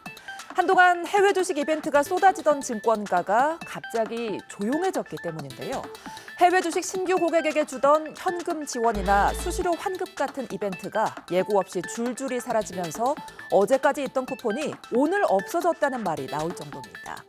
배경엔 금융감독원이 있습니다. 고환율 국면에서 해외 주식 마케팅에 과열됐고 해외 주식 계좌 절반이 손실이라는 이유로 증권사에 현금성 이벤트와 광고를 중단하라고 권고한 겁니다. 하지만 서학개미들은 손실이 많으면 투자 설명을 강화하면 될 일이지 투자자 혜택만 끊는다며 분통을 터뜨리고 있는데요. 이 조치가 원달러 환율이 치솟는 상황에서 달러 유출을 막기 위한 것 아니냐는 해석까지 나오자 일부 투자자들은 미국 국무부와 무역대표부에 항의 이메일을 보내는 일까지 벌어졌습니다. 정부가 불합리한 투자 장벽을 만들고 해외 투자자들을 차별하고 있다는 주장인데요. 투자자 보호라고는 하지만 정작 보호받는 게 투자자인지 환율인지 궁금해지는 상황입니다. 다음 소식은 규제도 더 바빠진 부동산 시장입니다. 올해 3분기 30, 40대가 새로 받은 주택담보대출이 역대 최대를 기록했습니다. 1인당 평균 주담대는 2억 2천만 원, 하지만 30대는 2억 8천만 원에 육박했습니다. 말 그대로 집 한 채에 인생 대출을 얹은 셈이죠. 전세 불안의 공급 부족, 규제 공포가 겹치면서 지금 안 사면 더 늦는다는 심리가 굳어진 분위기인데요. 이런 흐름이 계속되면 주담대가 단순한 빚을 넘어 가계 소비와 출산, 노후까지 짓누를 수 있다는 전문가의 우려도 나옵니다. 이제 30대랑 40대는 결과적으로 자녀 교육도 있고요. 그 다음에 이제 전세 불안 이런 것들 요인이 굉장히 크잖아요. 그래서 이게 지금 당장 빚을 얻는 이유는 나중에 더 비싸지거나 대출이 막힐 수 있다라는 불안이 결정적이었는데 말씀하셨다시피 이제 문제는 이후에 발생하는 거예요. 주담대가 커질수록 가계에 갖춰본 소득이 이자랑 원리금 상환으로 이제 빨려 들어가게 되잖아요. 그럼 결과적으로 소비가 줄게 되고 출산과 양육에 필요한 비용 부담이 또 커지고 노후 준비는 못할 수밖에 없는 상황이 됩니다. 그래서 쉽게 말하면 주택이 자산이 될 수도 있지만 동시에 현금 흐름을 압박하는 고정비로 남아 있게 되게 되는 거죠. 그래서 정책적으로는 단순히 대출을 조인다가 아니고 실수요자가 예측 가능하게 상환할 수 있는 구조를 만들어주는 게 굉장히 중요한데 예를 들면은 금리 충격을 완화한다든지 상환 스케줄의 안정장치 같은 게 동시에 설계가 되어야 될 것 같습니다. 이렇게 주식은 불안하고 내 집 마련은 과연 가능할지 불안한 상황 속 대표적인 안전자산으로 꼽히는 것이 있죠. 바로 금입니다. 금값이 치솟자 사람들의 시선은 집 안으로 향했습니다. 20년 된 에어컨 로고에서 순금이 나오고 옛 휴대전화의 금장식이 수십만 원에 거래되면서 집 안에 숨은 금캐기가 시작된 건데요. 먼저 화제가 됐던 건 LG전자 휘센 에어컨 일부 한정판의 24K 순금 로고였습니다. 금값 상승으로 오래된 에어컨 로고 하나가 75만 원이라는 감정을 받았으니 그간 에어컨은 공짜로 사용하는 셈이란 말까지 나왔는데요. 뒤이어서 2009년 출시된 휴대전화도 로고 장식에 18K 금이 사용됐다는 사실이 확인돼 약 15만 원의 가치를 인정받았습니다. 이외에 2004년에 판매된 TV에도 24K 금장식이 사용된 게 알려지며 오래된 가전에서 금을 찾는 사람들이 늘고 있는데요. 자, 주식이나 집, 금, 투자의 형태는 다르지만 강팍한 현실 속에서 투자에 뒤처지면 안 된다는 심리가 짙게 들이운 연말입니다. 이런 흐름 속에서 국제 금값이 연일 최고치 기록을 경신하고 있습니다. 미국의 베네수엘라 봉쇄 등 지정학적 긴장과 불확실성이 안전자산인 금값을 밀어 올리고 있다는 분석이 나옵니다. 국제 금 현물가는 한때 역대 최고가인 트로이 온스당 4,459.41달러까지 치솟았습니다. 은 가격도 가파른 상승세를 거듭하고 있습니다. 국제 은 현물가는 한때 온스당 69.4549달러로 종전 최고치를 갈아치웠습니다. 올해 금값과 은값은 이란의 이슬람 혁명으로 유가가 급등했던 1979년 이후 가장 큰 연간 상승률을 보일 거로 전망됩니다. 최규진 교육부 장관은 서울시 교육청이 수능시험 폐지를 골자로 한 대입제도 개선안을 제안한 것에 대해 전체적인 방향에 동의한다고 밝혔습니다. 최 장관은 어제 열린 기자간담회에서 암기식 수능시험으로 인한 불필요한 경쟁을 해소해야 한다는 국민적 공감대가 있다며 이렇게 말했습니다. 다만 이 제안에 대해 국가교육위원회가 공론화 과정을 거치고 세부적인 보완과 전 국민적인 합의를 끌어내야 한다는 점에서 시기를 구체적으로 못 받기에는 점검할 일이 너무 많다고 강조했습니다. 트럼프 미국 대통령이 미 해군 전투력을 끌어올릴 이른바 황금 함대 계획을 발표하면서 한국 기업과의 협력을 강조했습니다. 트럼프의 이름을 딴 전함 건조 계획을 공개하는 자리에서 조선업체 이름 가운데 유일하게 한화가 언급됐습니다. 권준기 기자입니다. 연말 휴가 중인 트럼프 대통령이 황금 함대 계획을 발표하기 위해 플로리다 자택에서 연 기자회견.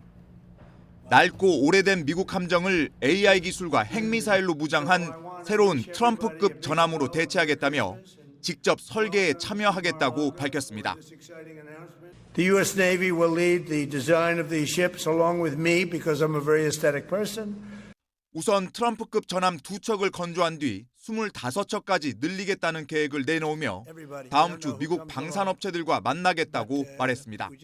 10년 뒤가 아닌 지금 당장 필요한 만큼 선박 건조 속도를 높이기 위해 새로운 공장을 지어야 한다고 압박했습니다. 그러면서 지난주 미 해군이 새로운 호위함 건조를 위해 한국 기업인 한화와 협력하기로 했다며 한화가 인수한 필리조선소의 대규모 투자를 콕 집어 말했습니다. 군과 민간 기업의 협업을 내세우면서 조선업체 가운데 유일하게 한화를 언급한 겁니다. The Navy announced a brand new class of frigate, and they're going to be working with the South Korean company. Hanwha, a good company, recently agreed to invest $5 billion in. 트럼프 대통령의 황금 함대 구상은 급성장하고 있는 중국의 해군력을 견제하기 위한 것으로 미국의 차세대 방공 시스템인 골든돔처럼 황금을 좋아하는 트럼프 대통령의 성향이 반영됐습니다. 앞서 트럼프와 이재명 대통령은 두 차례 정상회담을 통해 대미 조선업 투자 프로젝트인 마스가를 위한 협력을 합의한 바 있습니다. 트럼프 대통령이 최우선 순위로 꺼낸 황금 함대 구상에서 한국 기업이 언급된 만큼 내년부터 한미 간 조선업 협력이 더욱 탄력을 받을지 주목됩니다. YTN 권준기입니다. 잠시 후 윤석열 전 대통령의 추가 구속 여부를 가릴 법원 신문이 열립니다. 또 김건희 씨와 공모해 통일교로부터 청탁을 받은 혐의를 받는 건진 법사 전성배 씨의 1심 재판도 진행될 예정인데요. 관련 내용 양지민 변호사와 함께 짚어봅니다. 안녕하십니까? 안녕하세요. 자, 잠시 뒤 열릴 윤석열 전 대통령의 추가 구속 신문. 그러니까 이 부분은 평양 무인기 침투 혐의에 관련인 건데 어떤 부분이 쟁점일까요? 일단은 가장 중요한 것은 지금 구속 상태인 것을 이어갈 수 있는지 아닌지의 여부라고 판단이 됩니다. 일반적으로 영장실질심사, 그러니까 구속 전 피의자 신문에서는 가장 주요하게 보는 것은 도주 우려라든지 아니면 증거인멸 우려에 대해서 판단을 하게 되는데요. 예. 그 전제가 되어야 되는 것이 이제 범죄 혐의의 상당성입니다. 그것은 범죄 혐의가 얼마나 중대한지를 판단도 하지만 이 사람이 이 죄를 저질렀을 일정 정도의 개연성이 충족이 되는지를 판단을 하는 것입니다. 그래서 지금 일반이적 혐의로 또다시 구속 신문을 받게 된 것인데 일반 이적죄의 경우에는 뭔가 우리나라에 국익을 해하는 그러한 범죄입니다. 그리고 당시에는 북한의 도발을 유발하기 위해서 무인기를 이제 띄웠다라는 의혹을 받고 있는 그런 상황이기 때문에 이것이 정책적이고 어떻게 보면 정치적인 좀 판단으로 갈 수 있는 것인지 아니면 실제로 국가의 안보를 침해하는 중대한 이제 형사사법 질서를 무너뜨리는 그러한 형사적인 행위인지를 판단을 먼저 하게 될 것이고 그렇다라고 한다면 이것은 범죄 혐의로 볼 여지가 있다라는 정도만 충족이 되더라도 구속영장은 충분히 발부가 될 수 있는 것이거든요. 그렇기 때문에 그런 기본적인 부분에 초점을 맞춰서 이제 판단이 될 것으로 보입니다. 예, 그렇다면 결과는 언제쯤 나올까요? 일반적으로 영장실질심사의 경우에는 뭐 당일 늦은 저녁에도 나올 수 있고요. 예. 아니면 뭐 쟁점이 복잡하거나 영장실질심사에서 주된 쟁점이 되는 그 범죄 혐의가 굉장히 여러 혐의로 복잡하게 얽혀 있는 경우에는 새벽 자정을 넘어서도 나올 수가 있습니다. 근데 다만 윤 전 대통령의 경우에는 지금 일반 이적죄, 뭐 직권남용죄 이렇게 비교적 간단하다라고 볼 수 있는 범죄 혐의로 볼 수 있어요. 그래서 그렇게 시간을 뭐 자정을 넘어서 이른 새벽까지 갈 가능성은 좀 낮아 보이고 비교적 예. 빠른 시간 안에 결과가 나오지 않을까 예상해 봅니다. 예, 자 결과가 나오는 대로 저희가 속보로 전해드리도록 하고요. 자 그런가 하면 건진 법사 전성배 씨의 1심 결심 공판도 열립니다. 김건희 씨의 증인 신문도 예정돼 있었는데 김건희 씨가 불출석 사유서를 냈다고요? 맞습니다. 그러니까 지난번에도 나오지 않았어요. 근데 이번에도 역시 건강상의 이유를 들어서 뭐 저혈압이라든지 이렇게 가서 증인으로서 진술하는 것이 좀 현실적으로 어렵다라는 이유를 들어서 예. 불출석 사유서를 이제 제출을 했고요. 다만 재판부 입장에서는 굉장히 좀 곤욕스러울 것 같은 것이 전성배 씨의 사건에 있어서 김건희 씨의 경우에는 공범으로 지금 함께 기소가 되어 있는 상황이고 공범 예. 혐의를 받는 것이기 때문에 그 진술이 굉장히 중요하거든요. 그런데 이렇게 좀 협조를 하지 않고 어쨌든 건강상의 이유를 들어서 불출석을 지속한다라는 것이 재판부 입장에서는 좀 납득이 안 되는 것으로 보이고 그렇기 때문에 지난 기일에서도 이미 이제 과태료 300만 원 처분이 나왔었어요. 예. 그리고 구인연속장도 지금 발부가 되어 있는 상황이거든요. 물론 영장이 이제 집행이 되지는 않았습니다. 그래서 재판부의 결단인 것 같습니다. 구인의 가능성이 있다. 실질적으로 실효성이 있어 보이고 반드시 좀 불러와야 되겠다라고 한다면 실제 집행까지 갈 수도 있는 것이고 그게 아니라 이제 발부를 했지만 현실적으로 이렇게 법정에 세우는 것이 어려울 것이다라고 한다면 아마도 지속해서 과태료 처분을 추가적으로 내릴 수도 있습니다. 예, 전성배 씨가 지금 김건희 씨와 공모해서 통일교로부터 청탁을 받았다 이런 혐의를 받고 있는 만큼 전성배 씨의 구형량이 김건희 씨에게도 좀 중요할 것 같아요. 그렇습니다. 그러니까 일반적으로 우리가 어떤 정치자금법 위반이나 지금 받고 있는 혐의는 물론 이제 알선수재인데 예. 공범의 관계이기 때문에 두 사람이 함께 범죄를 저질렀다라는 그러한 판단이 전제에 깔린 거라서 전성배 씨에 대해서 구형을 내리는 그 시각을 보면 김건희 씨에게도 어느 정도의 구형량이 나올 수 있겠다라는 것을 예측을 해볼 수가 있고요. 예.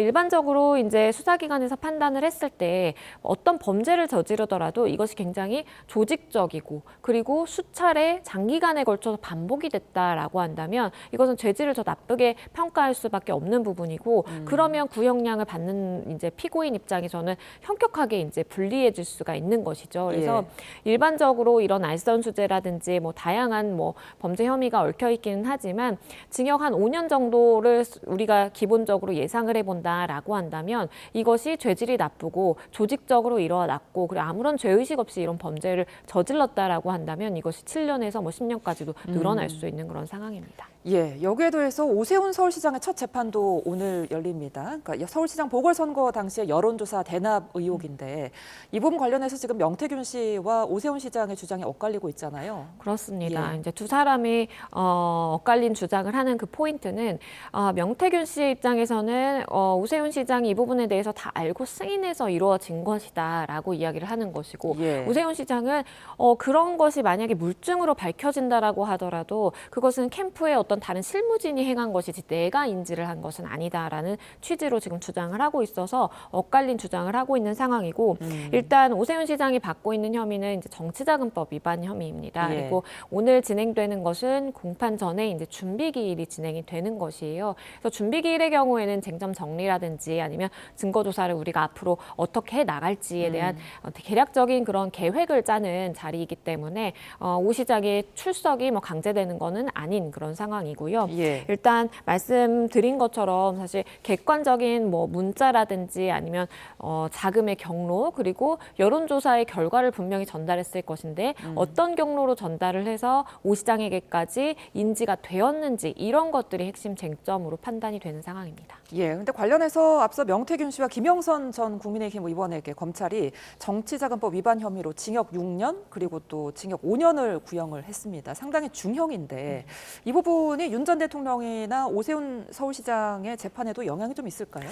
있을 것으로 보입니다. 왜냐하면 말씀해 주신 것처럼 정치자금법 위반의 경우에는 법정형이 5년 이하로 규정이 되어 있어요. 예. 그런데 지금 검찰은 명태균 씨에게 징역 역시 5년 그리고 김영선 전 의원에게도 징역 5년 구형을 한 것인데 물론 명태균 씨의 경우에는 증거인멸 교사 혐의가 더해졌기 때문에 최종적으로는 징역 6년이 구형이 된 상황입니다. 예. 그러니까 법정형으로 규정되어 있는 그 범죄의 상한선을 꽉 채워서 구형을 했다라는 것은 그만큼 수사기관에서 바라보기에는 죄질이 나쁘다. 그리고 두 사람이 함께 이제 공모를 해서 이런 범행을 저질렀지만 마찬가지의 시각으로 확대해서 보면 오세훈 시장이라든지 아니면 공천 개입까지 더해진 윤 전 대통령, 김 씨의 경우에는 이러한 구형의 기준이 똑같이 적용될 수 있는 가능성이 있는 것이죠. 예. 그런 측면에서 바라본다라고 한다면 얼마나 수사기관이 이 범죄 혐의에 대해서 무겁게 바라보고 있는지가 좀 느껴지는 대목이고 그렇기 때문에 검찰 입장에서도 구형을 하면서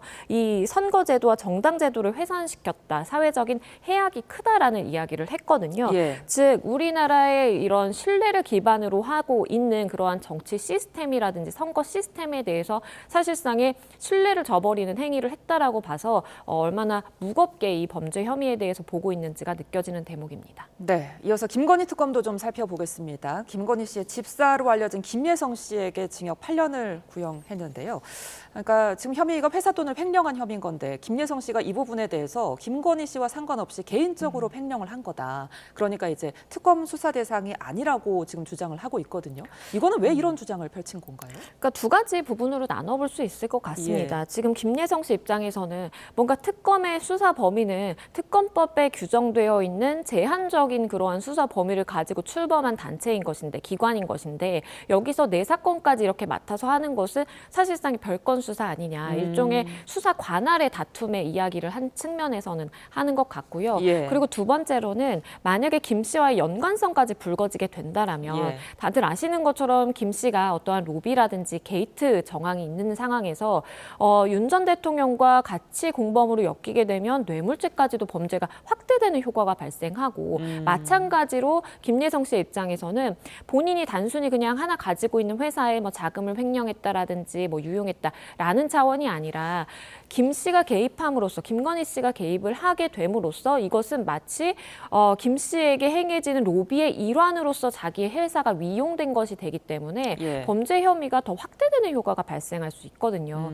그렇기 때문에 아무래도 이제 죄를 책임을 지는 사람 입장에서는 그러한 것을 최대한 좁히는 것이 목적이 될 수밖에 없고 추후에 본인에게 굉장히 불리해질 수 있는 그런 가능성을 차단하고자 하는 취지에서 하는 이야기로 보입니다. 그러니까 특검은 이제 김예성 씨의 부실한 회사에 대기업들이 거액을 투자한 거는 김건희 씨와의 어떤 연관성 때문이 아니냐 이렇게 의심하고 있는 건데 문제는 지금 특검에서 이 김건희 씨와 연관성을 지금 찾지 못했다고 하죠. 그렇죠. 아무래도 객관적인 좀 물증을 확보하기 어려운 상황으로 보여집니다. 예. 예를 들어서 김예성 씨와 이제 김 씨 사이에 어떤 주고받은 메시지라든지 이런 것을 근거로 해서 회사 이야기라든지 뭐 투자 이야기가 오간 것이 있다라면 그마저도 사실은 간접 증거로서 정황이 하나 될 수가 있는 것인데 이러한 연결성을 아마도 입증하기 지금 굉장히 곤란한 상황이다라고 알려지는 것에 따르면 예. 그러한 물증들이 좀 전혀 없는 것으로 판단이 되는 상황이에요.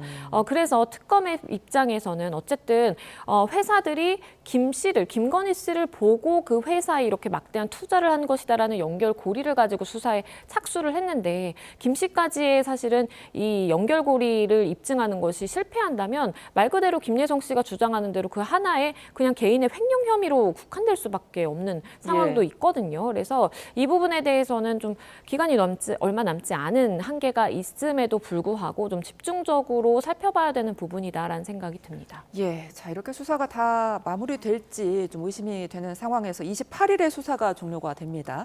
남은 기간 동안 특검 어떤 승부수 띄울까요? 일단은 가장 주요하게 이제 주목을 해봐야 되는 부분은 뇌물죄 혐의라든지 아니면 수사 봐주기 의혹으로 집중이 될 것으로 보입니다. 예. 원래 특검이 출범을 하면 제한적인 시간을 가지고 있고 수사가 많이 개진된 것은 기소하고 중간 정도 단계에서는 수사 보고서를 남기는 형식, 그리고 나머지는 이제 경찰 국수본에 넘기는 형식이 될 것인데 지금 가장 뭐냐면 이 법정형으로 보더라도 중하다라고 볼 수 있는 것이 뇌물죄이기 때문에 아무래도 뇌물죄의 수사력을 집중할 것으로 보이고 여기서의 핵심은 윤 전 대통령과 김 씨가 실질적으로 경제적 공동체라든지 정치적 공동체라는 것을 입증하는 것이 가장 중요합니다. 알겠습니다. 여기까지 듣겠습니다. 지금까지 양지민 변호사와 함께했습니다. 고맙습니다. 감사합니다. 지난 2020년 10월 쿠팡 물류센터에서 일하다가 숨진 고 장덕준 노동자와 관련해 택배노조가 오늘 김범서 쿠팡 INC 의장을 증거인멸 교사 등의 혐의로 경찰에 고발합니다. 고 장덕준 씨의 유가족도 현장에 나와서 철저한 수사와 진상규명을 촉구할 예정인데요. 현장으로 가보겠습니다. 요즘 우리 국민들은 일찍이 보지 못한 반사회적 기업가, 반인륜적 범죄이자의 행태를 지금 보고 있습니다. 참 기가 막히고 치가 떨리는 이런 수준이다 이렇게 봅니다. 쿠팡이 그 반사회적 기업이고 실정법을 위반하고 도덕도 위반하고 법과 도덕도 위반하고 인륜도 위반하는 아마 이런 일들을 벌였는데요.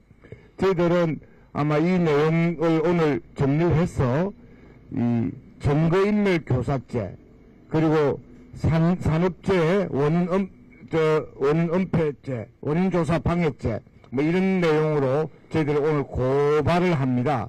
고발하고요. 근데 문제는요. 김범석이나 그 쿠팡의 그 경영진 일당은 어떻게 하고 있는가 하면 이쯤 되면 이 회사가 망할 수도 있겠구나. 이런 공포, 두려움이 앞서야 되지 않겠습니까? 이쯤 되면 감옥 가서 장기간 감옥 속에서 같이 지낼 수 있겠구나라는 그런 두려움을 가져야 되는데 아무리 봐도 이 자들은 한국 법과 한국 국민들의 분노를 조롱하고 있는 그런 수준 아니냐 이렇게 생각을 합니다. 말하자면 하면 자기들 너희들 그래봤자 우리 회사 망할 리 없고 그래봤자 감옥 갈 일 없다 아마 이러고 있는 것 같습니다. 그래서 제가 오면서 그 생각하면서 제가 굉장히 화가 좀 났는데요. 국민적 분노가 있죠. 고발해도 아마도 김범석은 한국에 안 나타날 가능성이 굉장히 높습니다. 그래서 제가 한 가지 생각을 했습니다. 우리나라하고 미국은 범죄인 인도 조약을 체결한 국가입니다. 김범석의 재가는 5년 이하의 징역에 처하는 중대 범죄입니다. 그래서 한국 경찰 수사당국이 정확하게 수사하여 미국 정부에 대해서 범죄인 인도 청구를 해야 된다고 생각합니다. 그래서 범죄인 인도 청구 절차를 거쳐서 네, 택배노조, 쿠팡의 불법 산재 은폐 등이 드러난 상황이라며 김범석 의장을 산재 은폐 및 증거인멸 교사로 고발을 진행하겠다고 밝혔습니다. 자세한 소식은 이어지는 뉴스에서 자세히 전해드리겠습니다.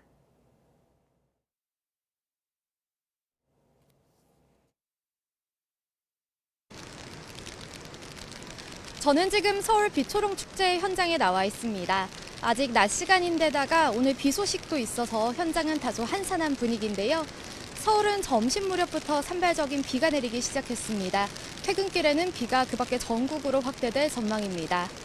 올해로 17회를 맞은 서울 비초롱 축제는 청계천과 우이천 일대에서 내년 1월 4일까지 진행됩니다. 화려한 빛 조형물 전시와 다양한 체험 프로그램이 준비되어 있으니까요. 가족, 친구, 연인과 방문해 보시기 바랍니다. 오늘 낮 기온은 서울 5도, 대구 11도, 광주 14도로 어제와 비슷하거나 조금 높겠습니다. 현재 중북부 지방을 지나는 강수구름은 내일 새벽까지 전국 곳곳에 영향을 주겠습니다. 대부분 지역에 5에서 20mm의 비가 내리겠고요. 강원 북부에 최고 5cm, 경기 북부에 1에서 3cm의 눈이 예상됩니다. 빙판길과 도로 살얼음에 각별히 유의하시기 바랍니다. 성탄 이브인 내일까지는 심한 추위 없겠습니다. 다만 성탄절 당일에는 찬바람이 강해지면서 한파특보가 내려질 가능성이 있겠는데요. 특히 목요일에는 서울의 낮 체감온도가 영하 7도 안팎, 금요일 아침에는 영하 20도 가까이 곤두박질하겠습니다. 한파 속 서해안과 제주도에는 눈비가 내릴 전망입니다. 성탄절 한파는 오래가지 않겠지만 단기간 기온 변화가 무척 극심하겠습니다. 건강관리와 동파사고 등에 대비 잘 해주시기 바랍니다. 지금까지 YTN 원희다입니다. 이상으로 화요일 뉴스나우 마칩니다. 시청해주신 여러분 고맙습니다.